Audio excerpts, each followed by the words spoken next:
Hello guys, in this video मैं आपसे बात करूंगा जो ब्रोंकियल अस्थमा में जो ड्रग्स यूज होते हैं उनके बारे में। यानी कि ड्रग्स यूज्ड इन अस्थमा, यानी कि अस्थमा में जो जो ड्रग्स यूज होते हैं उनके बारे में। तो उससे पहले, ड्रग्स पढ़ने से पहले आपको मैं बेसिक फिजियोलॉजी के बारे में बताऊंगा, जिससे आपको अच्छे से समझ आएगा। देखिए क्या होता है। मान ली कोई फॉरेन एंटीजन हमारी बॉडी में है, तो उसके अगेंस्ट हमारी बॉडी में एंटीबॉडी बनेगी। उसके अगेंस्ट हमारी बॉडी में एंटीबॉडी बनेगी। जो एंटीबॉडी बनती है वो जाके अटैच कहाँ पे हो जाती है, जो हमारी बॉडी की मास सेल होती है उन पे जाके अटैच हो जाती है। मास सेल पे जाके अटैच हो जाती है। तो फर्स्ट एक्सपोजर में जो मास सेल होती है वो क्या हो जाती है, सेंसिटाइज हो जाती है। मास सेल क्या हो जाती है, सेंसिटाइज हो जाती है, और कुछ भी हमको इफेक्ट देखने को नहीं मिलता हमारी बॉडी में। लेकिन जैसे ही सेकंड एक्सपोजर होता है हमारी बॉडी में किस चीज़ का, एंटीजन का, यानी कि सेकंड एक्सपोजर जब होता है हमारी बॉडी में एंटीजन का, तो उसमें जो इफेक्ट देखने को मिलता है उससे ही अस्थमा कोज होता है वो देखते हैं। मान लो सेम एंटीजन आया हमारी बॉडी में, सेम उसकी तरह भी एंटीबॉडी बनेगी, और वो कहाँ पे जाके अटैच हो जाएगी, वो जाके अटैच हो जाएगी मास सेल पे। मास सेल पे जाके अटैच हो जाएगी। लेकिन अब की बार क्या होता है, जो मास सेल होती है वो स्टेबलाइज नहीं रहती और वो रप्चर हो जाती है। यानी कि जो मास सेल होती है वो रप्चर हो जाती है। जब मास सेल रप्चर हो जाती है तो उसमें से क्या रिलीज होता है, ल्यूकोट्राइन्स रिलीज होता है उसमें से क्या रिलीज होता है, ल्यूकोट्राइन्स होता है। और जो ल्यूकोट्राइन्स होता है वो क्या कोज कराता है, वही हमारा ब्रोंको कॉन्स्ट्रिक्शन कोज कराता है। ब्रोंको कॉन्स्ट्रिक्शन कोज कराता है। एक बार देखते हैं, एंटीजन बाहर से आया हमारी बॉडी में, उसने क्या किया, वो एंटीबॉडी के साथ मिल गया। एंटीबॉडी जाके मास सेल पे अटैच हो गई, मास सेल अटैच हो गई, मास सेल रप्चर हो गई। फर्स्ट एक्सपोजर में कुछ नहीं हुआ था, लेकिन सेकंड एक्सपोजर में वो रप्चर हो गई। उसने क्या रिलीज किया, ल्यूकोट्राइन्स रिलीज किया, और उसकी वजह से क्या हुआ, ब्रोंको कॉन्स्ट्रिक्शन हो गया। तो जो हम ड्रग्स देखेंगे इसमें, वो अब इसी के बेसिस पे है। या तो हम जो एस्थमा का पेशेंट होगा, या तो हम उसको ऐसे ड्रग्स देंगे जो ब्रोंको कॉन्स्ट्रिक्शन की जगह ब्रोंको डायलेशन करा दे, पहले फर्स्ट नंबर के ड्रग्स। दूसरे क्या होंगे, जो ल्यूकोट्राइन्स आया है, इस जैसे ये सिंथेसिस होता है हमारे बॉडी में, उसका पाथवे को क्या कर दें, इनहिबिट कर दें। तीसरे ग्रुप ऑफ ड्रग देखेंगे हम, जो मास सेल रप्चर होती है उसको क्या कर दें, स्टेबलाइज कर दें।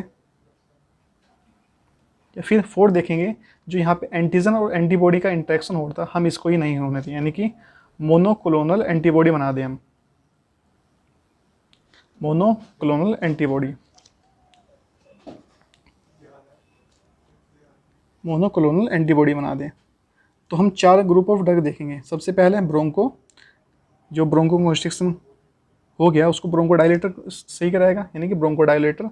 दूसरा है जो ल्यूकोट्राइन्स है उसके पाथवे को सही कराना है। और तीसरे में जो मास सेल रप्चर होती है उसको स्टेबलाइज कराना है। और फोर्थ में क्या कराना है हमको, जो मोनोक्लोनल एंटीबॉडी, यानी कि जो एंटीजन और एंटीबॉडी का इंटरेक्शन था उसको हमें नहीं होने देना। ठीक है, तो आइए एक एक करके इनके बारे में बात करते हैं हम। सबसे पहले मैं बात करूँगा ब्रोंको डायलेटर के बारे में, यानी कि ब्रोंको कॉन्स्ट्रिक्शन हुआ था तो उसको सही कौन कराएगा, उसको सही कराएगा bronchodilator. Bronchodilator, bronchodilator के बारे में सबसे पहले हम बात करते हैं। तो जैसे कि आपको पहले पता होगा, जो सिंपैथेटिक सिस्टम होता है वो हमारे हार्ट की एक्टिविटी को क्या करता है, हार्ट की एक्टिविटी को इंक्रीज करता है। रेस्ट ऑफ द एक्टिविटी को क्या करता है, डिक्रीज करता है, यानी कि सिंपैथेटिक सिस्टम। तो जो सिंपैथेटिक सिस्टम होता है वो ब्रोंकोस में क्या कोज कराता है, वो ब्रोंकोस में ब्रोंको डायलेशन कोज करा देता है। तो इसलिए हम इसमें जो पहला ग्रुप ऑफ ड्रग्स यूज करेंगे वो करेंगे सिम्पैथोमाइमेटिक्स। सिम्पैथोमाइमेटिक ड्रग्स ऑफ यूज करेंगे, क्योंकि हमें क्या कराना है, ब्रोंको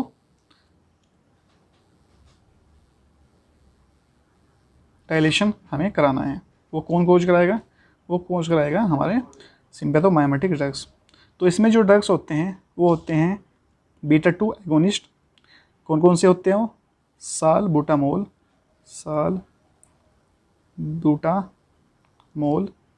टरबुटालीन,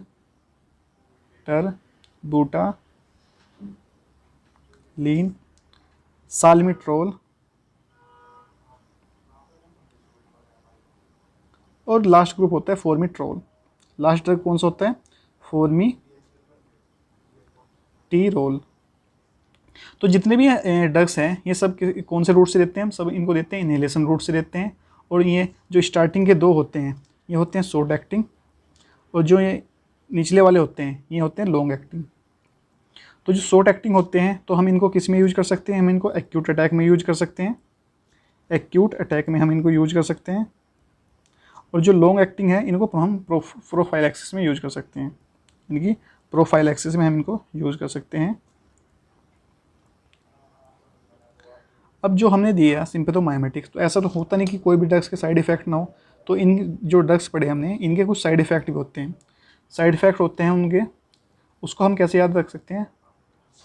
4T, यानी कि 4 टाइम्स T से याद रख सकते हैं। ओके,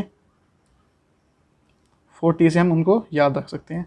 सबसे पहला T क्या है? ये क्या कोज कराते हैं? टैकीकार्डिया, टैकीकार्डिया कोज कराते हैं, टैकीकार्डिया कोज कराते हैं। बॉडी में ट्रेमर कोज कराते हैं और टॉलरेंस कोज कराते हैं।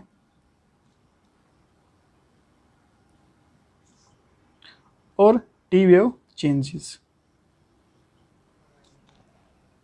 टी वेव चेंजेस कोज कराते हैं। ठीक है, तो हमने ये देख लिया सिम्पैथोमाइमेटिक ड्रग्स यानी ब्रोंकोडायलेटर में फर्स्ट ग्रुप ऑफ ड्रग के बारे में। अब हम देखेंगे ब्रोंकोडायलेटर के सेकंड ग्रुप ऑफ ड्रग्स के बारे में। वो क्या है? दूसरा पार्ट आता है। और जैसे सिम्पैथेटिक सिस्टम था वो हार्ट की एक्टिविटी को बढ़ा रहा था, और ऐसे ही जो पैरासिम्पैथेटिक है वो उसके अगेंस्ट है, बिल्कुल उसके अगेंस्ट वर्क करता है, मतलब उसके अपोजिट वर्क करता है।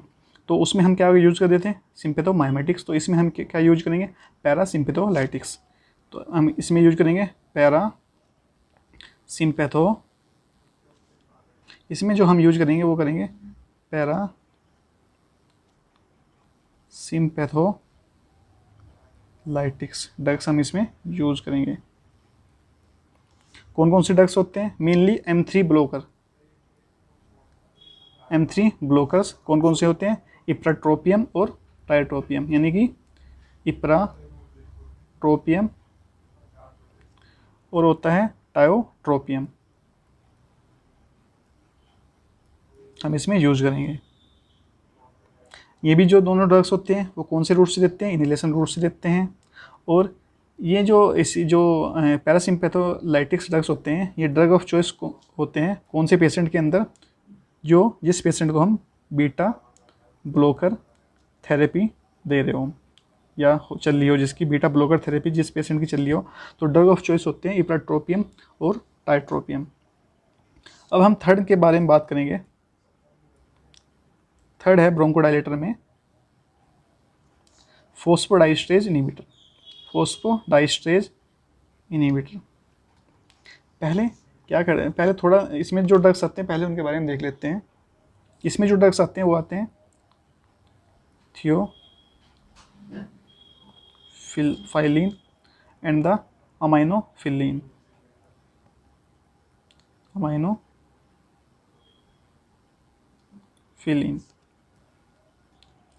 तो जो फॉस्फोडाइस्ट्रेज इनहिबिटर होते हैं वो कैसे, उनका मैकेनिज्म ऑफ एक्शन कैसे होता है वो देखते हैं सब। Mechanism of action of the phosphodiesterase inhibitor वो कैसे होता है? तो जो ये दोनों ड्रग्स थे वो क्या कोज करा रहे थे? Phosphodiesterase inhibitor. आपको पता होगा जो आपको शायद पहले से पता होगा, जो साइक्लिक AMP होता है वो किससे मेटाबोलाइज होता है? फॉस्फोडाइस्ट्रेज से मेटाबोलाइज होता है। मेटाबोलाइज किससे होता है? फॉस्फोडाइस्ट्रेज से मेटाबोलाइज होता है। अगर हम इस एंजाइम को इनहिबिट कर देंगे तो जो हमारे ब्लड में या हमारी बॉडी में जो साइक्लिक AMP का लेवल बढ़ जाएगा, और साइक्लिक AMP क्या कराता है? ब्रोंको डायलेशन कोज कराता है। तो यही जो ये ड्रग्स हैं इनका मैकेनिज्म है सबका, यानी कि साइक्लिक AMP कोज का लेवल हमारी बॉडी में बढ़ा देगा। तो ये था इसका mechanism of action phosphodiesterase inhibitor का। अब ऐसा तो होता नहीं कि जो जैसे हमने पहले पढ़ा तो साइड इफ़ेक्ट इसके भी होते हैं, जो साइड इफ़ेक्ट होते हैं वो कौन कौन से होते हैं उनके बारे में देखते हैं। वैसे नॉर्मली होते हैं नोज़िया, वोमिटिंग और डायरिया। और क्या कोज कराता है, हेडेक कोज करा देते हैं और अरिथमियाज कोज करा देते हैं। ये हमने कंप्लीट कर लिए ब्रोंकोडायलेटर। अब हम सेकंड ग्रुप ऑफ ड्रग्स के बारे में बात करेंगे। सेकंड ग्रुप ऑफ ड्रग्स क्या था, ल्यूकोट्राइन्स के मेटाबॉलिज्म इनहिबिटर, यानी कि जो ल्यूकोट्राइन्स का जो बंदा था हम उसको रोकना है किसी न किसी तरह।